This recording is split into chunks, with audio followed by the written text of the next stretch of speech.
شروع اللہ کے نام سے جو بےحد مہربان نہایت رحم والا ہے۔ اس واسطے کہ مایوس رکھا قریش کو، مایوس رکھنا ان کو سفر سے جاڑے کے اور گرمی کے، تو چاہیے کہ بندگی کرے اس گھر کے رب کی جس نے ان کو کھانا دیا بھوک میں اور امن دیا ڈر میں۔ چونکہ قریش خوگر ہو گئے ہیں، یعنی جاڑے اور گرمی کے سفر کے خوگر ہو گئے ہیں، تو اس نعمت کے شکر میں ان کو چاہیے کہ اس خانہ کعبہ کے مالک کی عبادت کرے جس نے ان کو بھوک میں کھانے کو دیا اور خوف سے ان کو امن دیا۔ قریش کی فضیلت سارے عرب پر۔ اس صورت میں اس کی طرف بھی اشارہ ہے کہ تمام قبائل عرب میں قریش اللہ تعالیٰ کے نزدیک سب سے زیادہ مقبول ہیں، جیسا کہ حدیث میں ہے کہ رسول اللہ صلی اللہ علیہ وسلم نے فرمایا کہ اللہ تعالیٰ نے تمام اولاد اسماعیل علیہ السلام میں سے کنانہ کو، اور کنانہ میں سے قریش کو، اور قریش میں سے بنو ہاشم کو، اور بنو ہاشم میں سے مجھ کو انتخاب کر لیا ہے۔ اور ایک اور حدیث میں رسول اللہ صلی اللہ علیہ وسلم نے فرمایا کہ تمام آدمی قریش کے تابع ہیں خیر و شر میں۔ اور پہلی حدیث میں اس خاندانی انتخاب کا ذکر ہے۔ غالباً اس کی وجہ ان قبائل کے خاص ملکات اور استعدادیں ہیں۔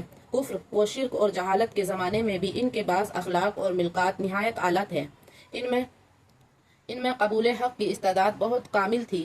یہی وجہ ہے کہ صحابہ کرام اور اولیاء اللہ میں بیشتر لوگ قریش میں سے ہوئے ہیں۔ رحلۃ الشتاء والصیف، یہ بات معروف ہے کہ مکہ مکرمہ ایک ایسے مقام میں آباد ہے جہاں کوئی زراعت نہیں ہوتی، وہاں باغات نہیں جن کے پھل مکہ والوں کو مل سکے۔ اسی لیے بانی بیت اللہ حضرت خلیل اللہ علیہ السلام نے مکہ مکرمہ کے آباد ہونے کے وقت اللہ تعالیٰ سے یہ دعا فرمائی تھی کہ اس شہر کو جائے امن بنا دے اور اہل مکہ کو ثمرات کا رزق عطا فرمائے اور باہر سے ہر طرح کے پھل یہاں لائے جایا کریں۔ اس لیے اہل مکہ کے معاش کا مدار اس پر تھا کہ وہ تجارت کے لیے سفر کریں اور اپنی ضروریات وہاں سے لائیں۔ حضرت ابن عباس رضی اللہ عنہ نے فرمایا کہ مکہ والے بڑے افلاس اور تکلیف میں تھے، یہاں تک کہ رسول اللہ صلی اللہ علیہ وسلم کے حجہ محجہ ہاشم نے قریش کو اس لیے مادہ کیا کہ دوسرے ملکوں سے تجارت کا کام کریں۔ ملک شام ٹھنڈا ملک تھا گرمی کے زمانے میں وہاں، اور یمن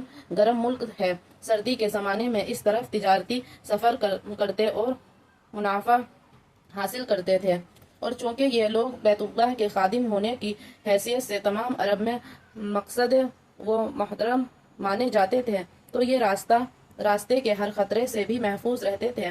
اور ہاشم چونکہ ان سب کے سردار مانے جاتے تھے، ان کا طریقہ یہ تھا کہ اس تجارت میں جو منافع حاصل ہوتے ان کو قریش کے امیر اور غریب سب میں تقسیم کر دیتے، یہاں تک کہ ان کا غریب آدمی بھی مالداروں کے برابر سمجھا جاتا تھا۔ پھر حق تعالیٰ نے ان پر یہ مزید احسان فرمایا کہ ہر سال کے 2 سفروں کی زحمت سے بھی اس طرح بچا دیا کہ مکہ مکرمہ سے ملے ہوئے علاقے یمن تبالہ اور ہرش کو اتنا سرسبز اور زرخیز بنا دیا کہ وہاں کا غلہ ان کی ضروریات سے زیادہ ہونے کی بنا پر ان کو اس کی ضرورت پڑی کہ یہ غلات وہاں سے لا کر جدہ میں فروخت کریں۔ چنانچہ اکثر ضروریات زندگی جدہ میں ملنے لگی۔ مکہ والے ان طویل سفروں کے بجائے صرف 2 منزل پر جا کر جدہ سے سب سامان لانے لگے۔ آیت مذکورہ میں حق تعالیٰ نے مکہ والوں پر اسی احسان اور انعام کا ذکر فرمایا ہے۔ فَلْيَعْبُدُوا رَبَّ هَٰذَا الْبَيْتِ، انعامات کا ذکر کرنے کے بعد ان کا شکر ادا کرنے کے لیے قریش کو خصوصی خطاب کے ساتھ یہ ہدایت فرمائی کہ اس کے گھر کے مالک کی عبادت کیا کرو۔ اس جگہ اللہ تعالیٰ کی صفات میں سے رب البیت ہونے کی صفات کو خصوصیت سے اس لیے ذکر فرمایا کہ یہی بیت کعبہ ان کے تمام فضائل اور برکات کا سرچشمہ تھا۔ الذی اطعمہم من جوع وآمنہم من خوف، اس میں قریش مکہ کے لیے دنیا کی ان تمام عظیم نعمتوں کو جمع فرما دیا ہے جو انسان کے خوش عیش رہنے کے لیے ضروری ہے۔ اطعمہم من جوع میں کھانے پینے کی ضروریات داخل ہیں، اور آمنہم من خوف میں دشمنوں ڈاکوؤں کے خوف سے معمون ہونا بھی شامل ہے، اور آخرت کے عذاب سے بھی معمون ہونا بھی۔